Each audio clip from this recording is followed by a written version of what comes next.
Hello everyone, कसे आहात सगळे मस्त आहात ना? तर मस्तच राहा. तर मी आज तुम्हाला खेकड्याची रेसिपी म्हणजेच खेकडा रस्सा कसा बनवतात हे दाखवणार आहे. तर एकदम ताजे ताजे खेकडे हे तुम्ही बघू शकता, एकदम असे हलतायत मस्त. तर ते माझ्या सासऱ्यांनी मला नीट करून दिलेत. आणि ह्याच्यासाठी मी मसाला काढला आहे बघा. कांदा, खोबरं, लसूण, कोथिंबीर आणि धने, थोडासा गरम मसाला आणि थोडीशी डाळ घातली त्याच्यात. तर हे सगळं मी मिक्सरला बारीक करून घेतलं आणि त्याच्यानंतर तो मसाला तयार करून त्यात चटणी, मीठ, थोडंसं धने पावडर आणि थोडासा मटण मसाला मिक्स केला आहे त्याच्यात, ज्याने की त्याने टेस्ट खरंच छान येते. तुम्ही नक्की ट्राय करून बघा ते.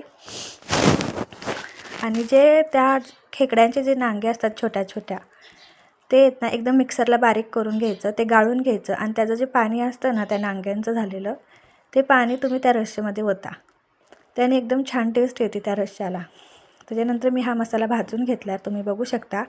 आणि त्या मसाल्यामध्ये मी ते खेकडे आहेत ना ते एकदम छान असे परतून घेतलेत, जसं तुम्ही बघताय आत्ता व्हिडिओमध्ये. मी थोडासा स्पीड वाढवला आहे का तर व्हिडिओ खूप मोठा होईल म्हणून. तर अशा प्रकारे ते एकदम छान मिक्स करून घ्यायचेत मसाल्यामध्ये, थोडा वेळ तसेच ठेवायचे. आणि त्याच्यानंतर जे तुम्ही ते नांगे जे तुम्ही बारीक करून घेतलेत ना त्याचं पाणी होतं. त्याच्यानंतर त्या पाण्याने एकदम छान असं घट्ट ते होऊन जातं. ते बघा मी ते पाणी केले, ते पाणी मी वतत आहे त्याच्यात. आणि त्याच्यानंतर तुम्ही त्याच्यात तुम्हाला जेवढा रस्सा करायचा आहे तेवढं पाणी तुम्ही त्यात ॲड करा. खूपच छान टेस्ट लागते. तुम्ही ही भाजी माझी नक्की करून बघा. एकदा ट्राय केल्यावर तुम्हाला नक्कीच कळेल की भाजी किती छान आणि टेस्टी होती आहे. तर तुम्ही बघू शकता त्याला छान अशी उकळी आलेली आहे.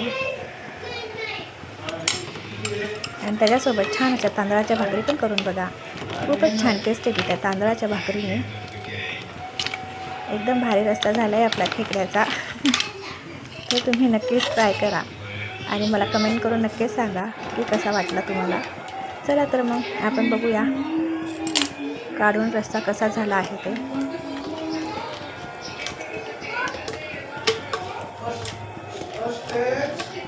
तर मग चला, टाटा, बाय बाय. एकदा नक्की ट्राय करून बघा आणि मला कमेंट करून सांगा तुम्ही केल्यावर कसा झाला होता हा खेकड्याचा रस्सा.